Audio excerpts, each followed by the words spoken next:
Good morning, everyone, and thank you very much for coming. I'd like to welcome the Secretary General for Penitentiary Institutions in Spain. I'd like to welcome Ms. María Botella from the Ministry in Spain, and Mr.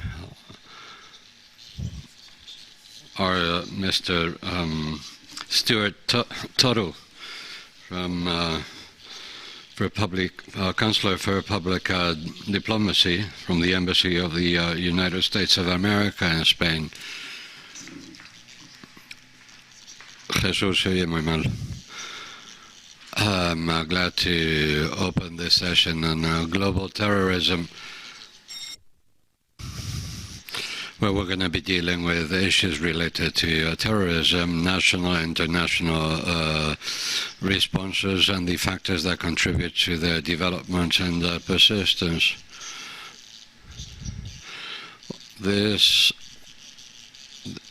We are sorry, but the quality of the sound is very poor. We're doing our best to hear our speaker. Throughout this year, we're sorry, I am afraid we must wait until the technicians solve this problem. In the meantime, we'll remain in standby, and our apologies once again.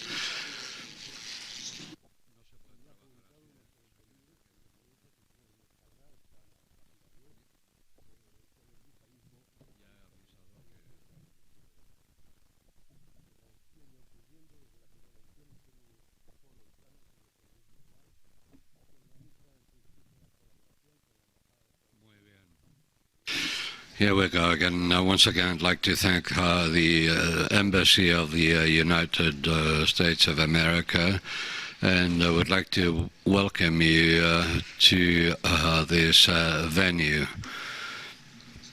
And as I was saying earlier, we have the honor and the privilege to have a representative from the Secretary of State for Security, with whom we signed an agreement this year.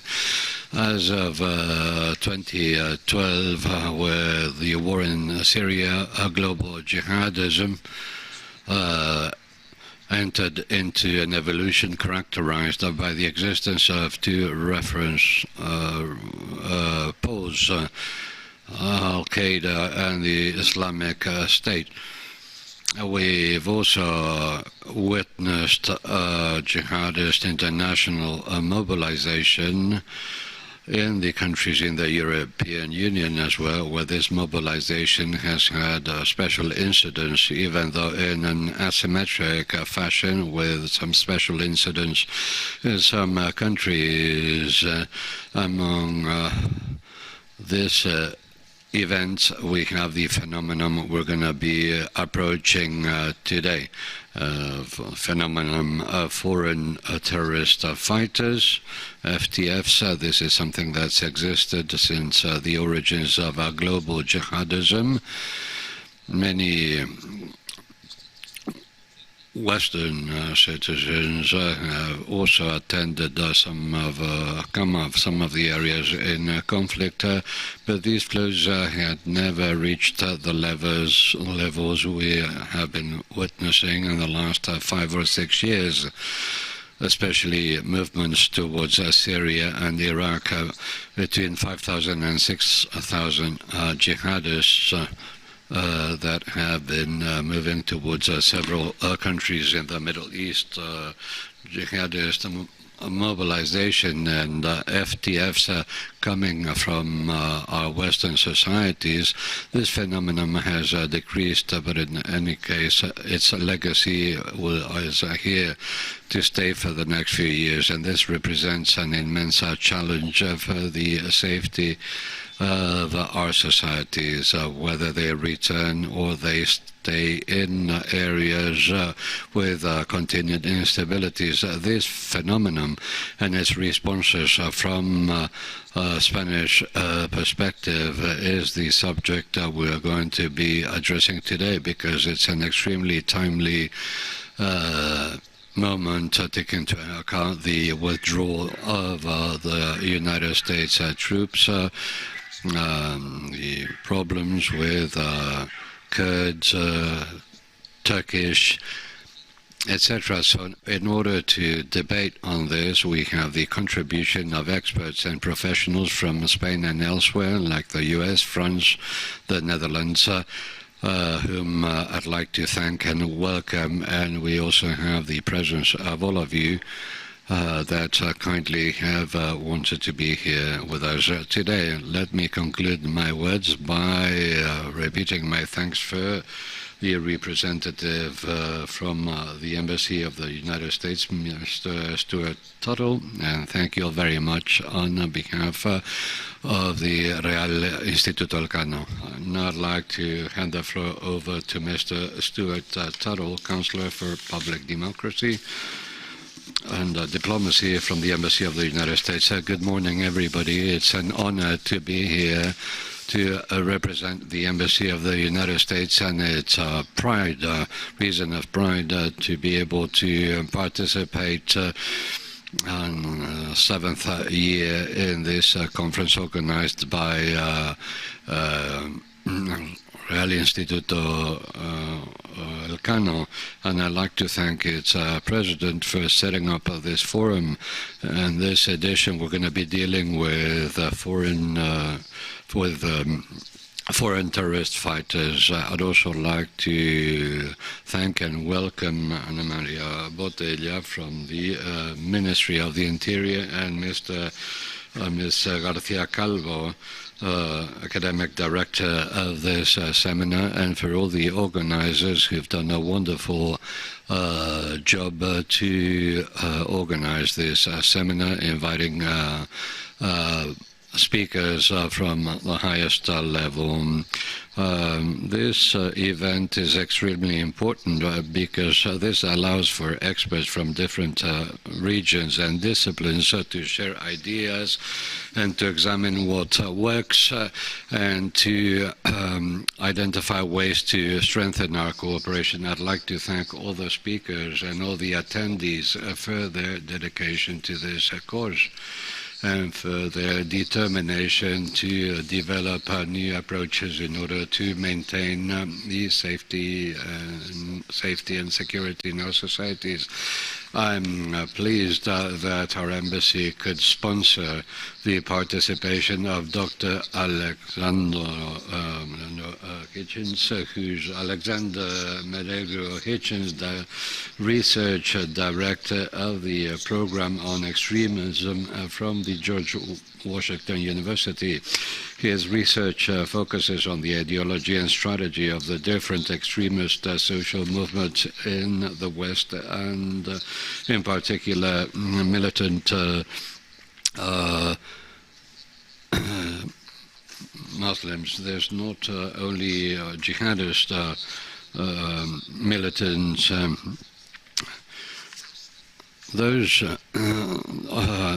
extreme violent extremism may go from psychological factors down to social tensions, and there's not a single storytelling or narrative, and this doesn't stick to one single religion or culture. Together we're developing better tools that are better adapted to the different local realities in order to understand the radicalization process and in order to intervene, in order to safeguard our communities.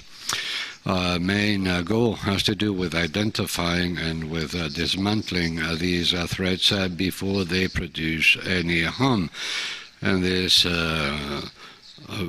is in need of sharing all this information. Two of our agencies, FBI and the Department for Homeland Security, share with the Spanish authorities and other international partners a huge amount of information and intelligence, and this information refers mainly to terrorist groups that are well known and individuals linked to terrorist groups and networks for engaging terrorists. No country can fight terrorism alone. And for this reason, the U.S. is very proud to have Spain as a partner in this world fight against terrorism.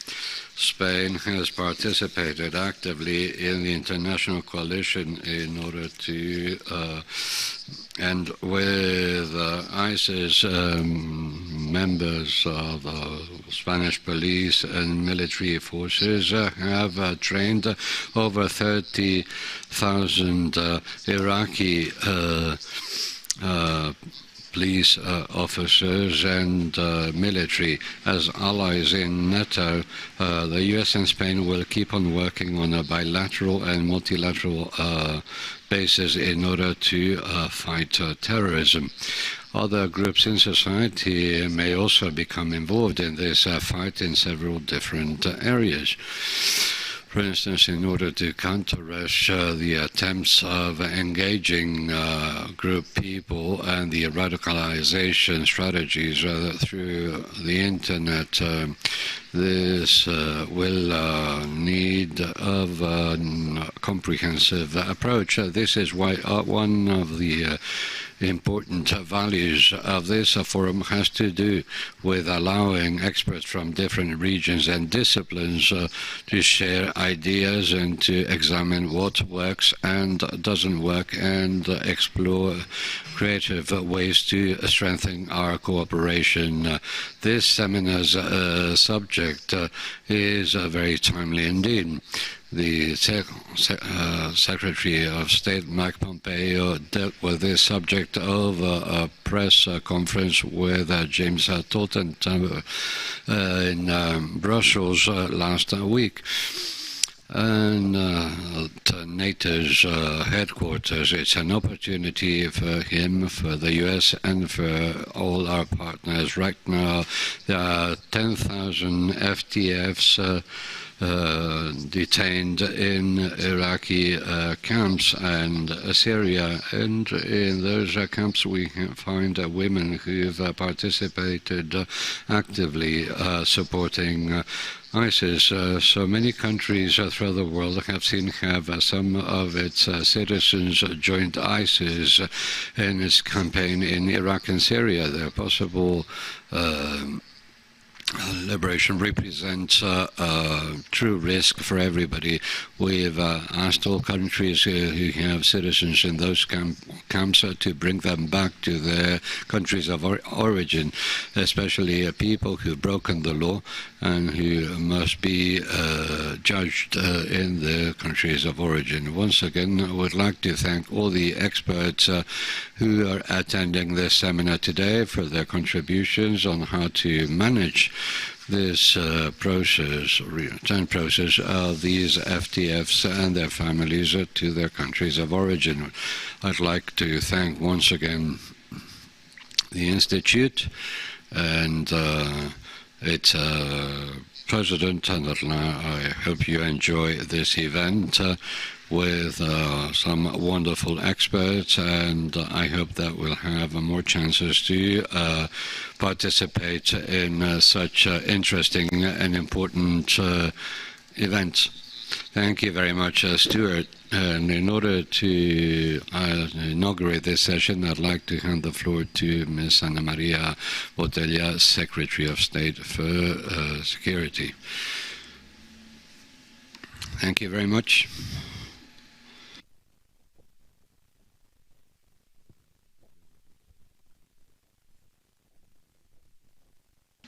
Yes, we can hear you.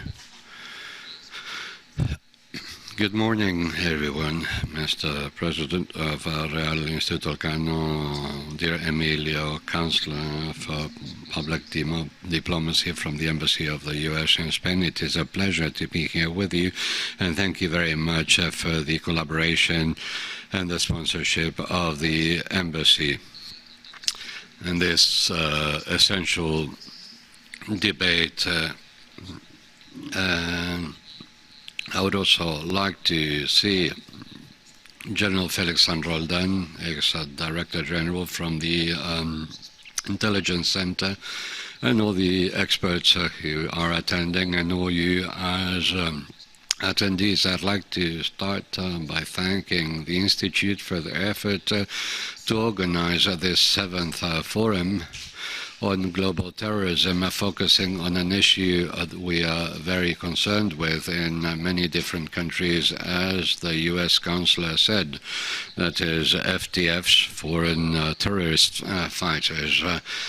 World is moved by people, and I believe we need to acknowledge people behind these activities. That President Charles Parr, the director of the Elcano Institute, is responsible for the program, and I'd like to also mention the effort made by two collaborators, by two members of the Secretary of State for Security, Jesus Reda and Cristina Andreu, who will be participating in the different panels, and because they know that behind their work, they, apart from their daily work, they've devoted a huge effort in order to be here with you today. This is the second time I have the honor to attend this seminar.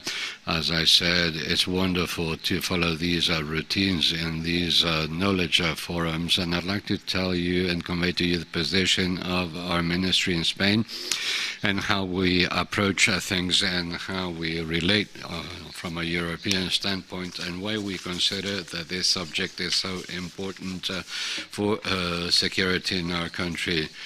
I'm convinced of all this because this is a very complex and variable phenomenon we need to reflect upon once in a while, and we need to carry out analyses from different points of view, as the Councillor says, from different countries' priorities. The U.S. has shown a very clear approach in this area, and also the same occurs to European countries, where once in a while we organize a yearly agenda where members from different ministries of the interior deal with these subjects and try to come up with a common position. I also find it extremely interesting to participate in this event because this flow between know-how and the world of management is extremely important. We need to understand the importance of statistics surveys because they all contribute with information from the Secretary of State for security. We are collaborating with these forums, and we are always prioritize this convention, this agreement that we have signed. Now moving on to the central subject, I'd like to tell you about our experience, and I'm not speaking on my behalf, but from the point of view of the possibility that I have to speak with many experts. For us, this threat is a real threat, and in spite of problems with Daesh and the Caliphate, terrorists are still motivated in committing attacks wherever they find chances of engaging radicals whom they engage. This is something we've suffered with different deadly attacks in countries around us. which makes us make our best to apply preventive measures. We see what happened in October 3rd in Paris. When studying this attack, we try to understand the nature of these attacks, something that comes from within, not just something that comes from abroad. In this general framework, the threat to Spain is important. Since 2005, we are level 4. Maximum of a 5, with a high possibility of suffering a terrorist attack, a risk that became clear in the attacks in Barcelona and Cambrils in August 2017. And since then, the work carried out by our police forces tells us how jihadist propaganda has left images of these attacks as examples for their followers in Europe, encouraging them to repeat these attacks in other European cities. And thanks to the work and thanks to the efforts made by police forces, we must say that not many attacks have occurred. We have been able to restrain certain actions, and the last one was the one in Cornellà in Barcelona on 20th August 2018. Ever since then, we've been intensifying all our capacities, and this is something that I'd like to highlight. We keep working on this. We keep working, empowering people. We keep on working on an international level, and we also try to increase the investment we devote to this. Spanish interests abroad are also threatened in those places where we are present in international missions, as was the case of the European Union training mission in Mali in November 2018. And this is something that all Spanish and international citizens must know. That is that when we travel around and travel abroad, this entails running the risk of suffering these attacks. A couple of tourists from Galicia were victims of these attacks a couple of years ago. Today's forum will focus on the analysis of foreign terrorist fighters, something which is a phenomenon that we are working on with a specific method. Emilio, Lamo de Espinosa has given some official data. Around 5,000 residents in the European Union moved to Syria and Iraq in order to join terrorist organizations there. This will help us understand, well, in order for you to understand what sort of a phenomenon I'm referring to, for each European that has gone there, 2,000 or 3,000 have wanted to return.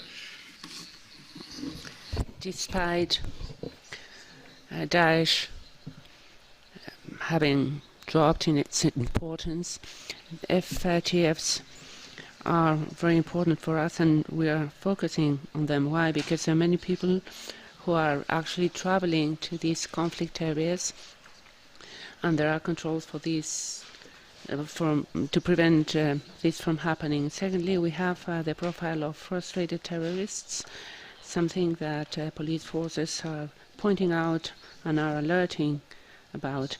People who cannot travel for whatever reason, and they focus on attacking in the country of origin. Thirdly, some terrorists who left are still in the conflict area, and they are considered heroes back at home. And finally, because the fighters who are there and who are integrated in these structures can be sent to Europe to commit specific attacks. That is why the FTF figure, and more specifically of the returned fighter, concerns us. After this drop in the caliphate, the return is being studied by us. We do not consider responsible to underestimate this threat because it has an intrinsic profile. And that is why we have underlined the importance of this event taking place, because we wanted to convey to the society, we wanted to participate, and we wanted the media to know deeply many elements that in our everyday life we don't get the information, and that this professional and very rigorous session can provide the information to know what we're talking about. An intrinsic profile whereby radicalization of these returned fighters is even greater than when they decided to go to the conflict areas, and that they have been trained specifically in the use of weapons and explosives. This profile is complemented with their participation in real cases, in combat, in attacks, and in some other secondary tasks like maintenance of logistics or the maintenance of the family structure that will allow the fighters to carry out their mission. These people have a high potential as captors and radicalization active agents, be it of men or women, in their environment, but also through the internet, something that we should follow very closely. It is a certain risk of creation of sleeping cells in the countries where they are.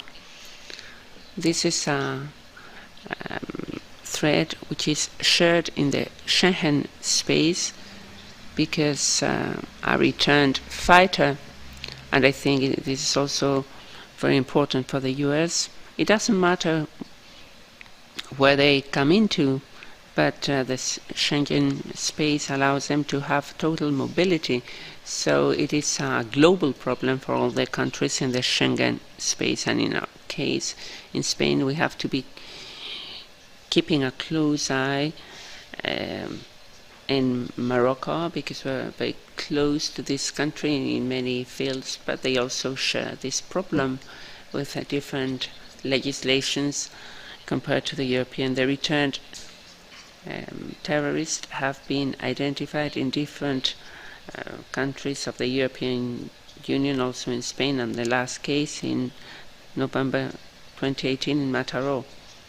I wanted to point out that many of these FTFs that were in Syria under Kurdish custody were concerned what is going to happen, and all the geopolitical change which is taking place in the area, which might entail some problems in the security of these detention camps. The issue of FTFs, I want to say, that has been tackled by the European Union within a working group which is called the G16, made up by the most aware countries vis-à-vis the terrorist threat, and Spain joined it in 2013. This group meets in specific meetings to exchange opinions, to set criteria, and to share strategies. Within the framework of full respect of human rights and the rule of law, the group decides to examine case by case the FTF cases, men and women who are still present in the region, always considering that there is no intention, and here's a difference with what the Council of the US said, there is no intention to block expatriation. It is preferable that the legal proceedings will take place in the region, and death penalty cannot be imposed in any case. I would like to mention the specific cases of women who are in the camps after having participated voluntarily and having participated in the establishing of a caliphate and having been radicalized strongly after having accepted the way of life imposed by the more extremist radical Islam movement, and who can also be a threat. And we have to keep a close eye on them, and we have to analyze case by case, because many of these women have been military trained and have been witnessing extreme violence. They are raising the children in this environment, and these children have only been exposed to these very radical religion beliefs that justify violence, and have participated also in the creation of the Islamic State. This is a very sensitive issue, so a forum like today is very important so that we can deal with this problem as it deserves.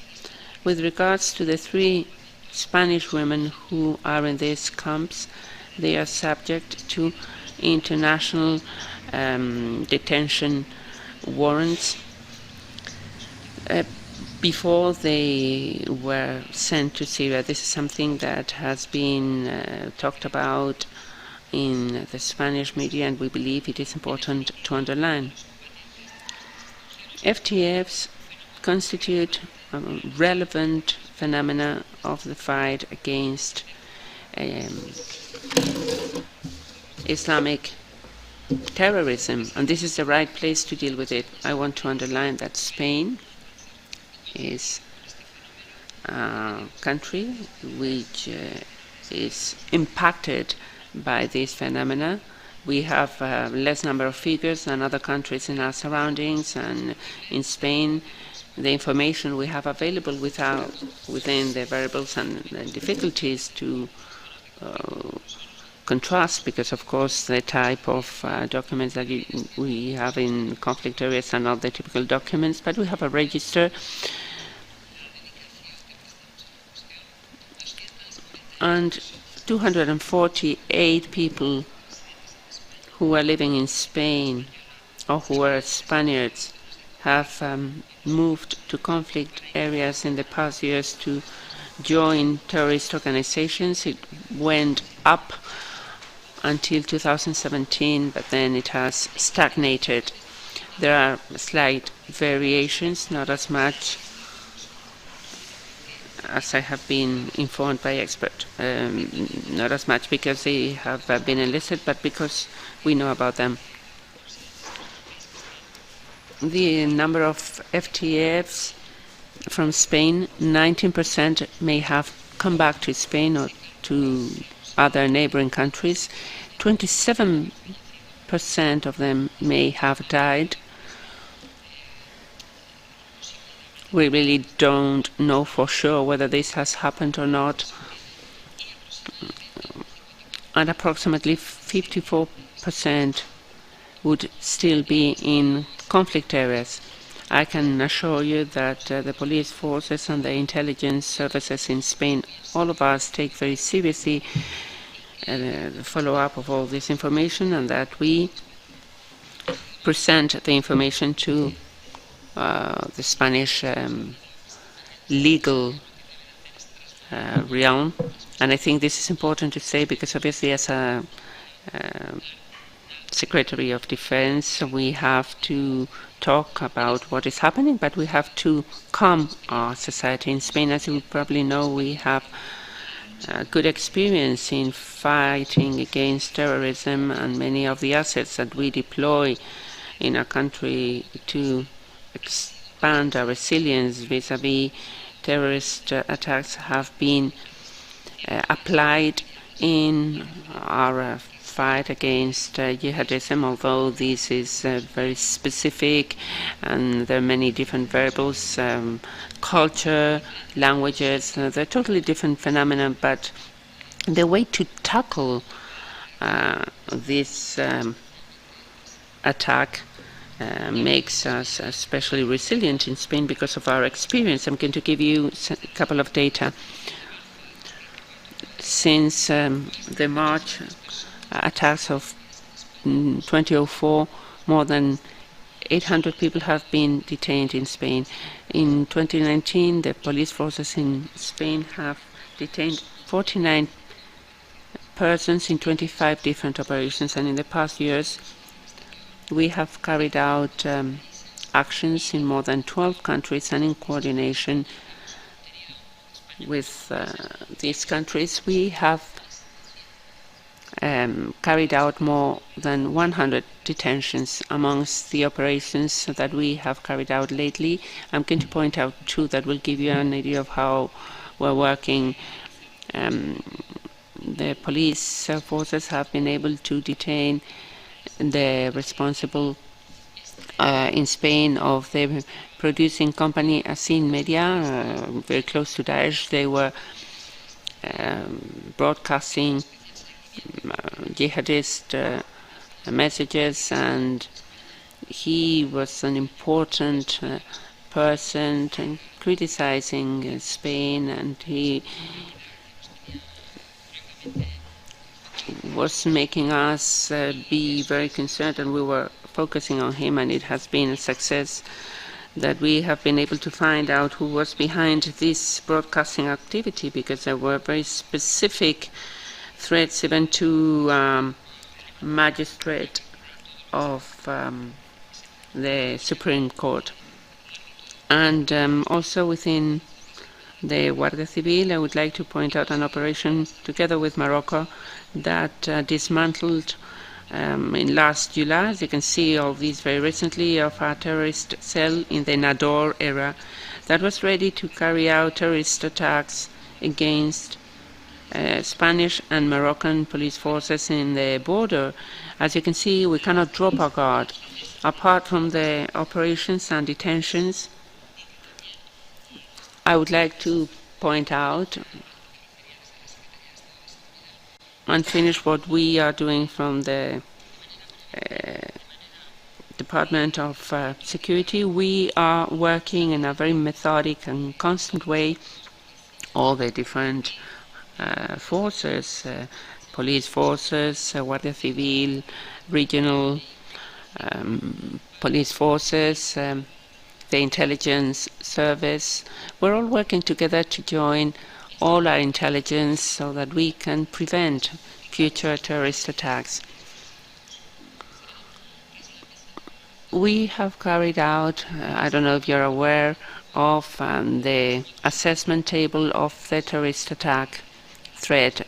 As I have told you, we are in level 3, and this means that weekly table of experts have to meet together to assess the terrorist threat, and they have to decide what will be worked on, and it entails a certain amount of assets, reinforcement of structures in this level of 4 over 5, which has been in Spain since 2005. Since January 1st, 2019, we have had 42 meetings of this table of threat assessment, and even though level 4 is in place, if there are specific events, then they reinforce the assessment. For instance, if there is an important international event taking place in a country, or a state visit, or for electoral processes, these are specific events that call for reinforcement. As you know, this year we have had different electoral events, and we are going to have another one. So this means that these expert tables get together so that they can make an assessment on the level of threat. This is to ensure democracy in a country. I'm going to finish, and I want to draw two conclusions. We have to keep in mind that jihadist threat is still an important threat in our country. There have not been more terrorist attacks because of the constant work of the intelligence center and the police forces and Guardia Civil. Police operations are proving how complicated this phenomena is, thanks to the dismantling of all these operations, and that we are facing changes that demand the adaptation and improvement of our security system. We cannot intend with our old systems to keep working and be able to face this new phenomena. No country is free from a terrorist attack, nor is Spain. This is something we all have to keep in mind. It is a shared threat that exists in other countries in our neighborhood, and that requires integrated, cooperated responses, and that require from us something very important: to increase the budget in security in our country. In the international realm, we work hand in hand with our allies. In our country, we are improving our coordinating systems. This is of utmost importance. Maybe in Spain we're not used to cooperate and coordinate, but in this subject, in terrorism, we have to do it whether we like it or not, and this makes us much more efficient.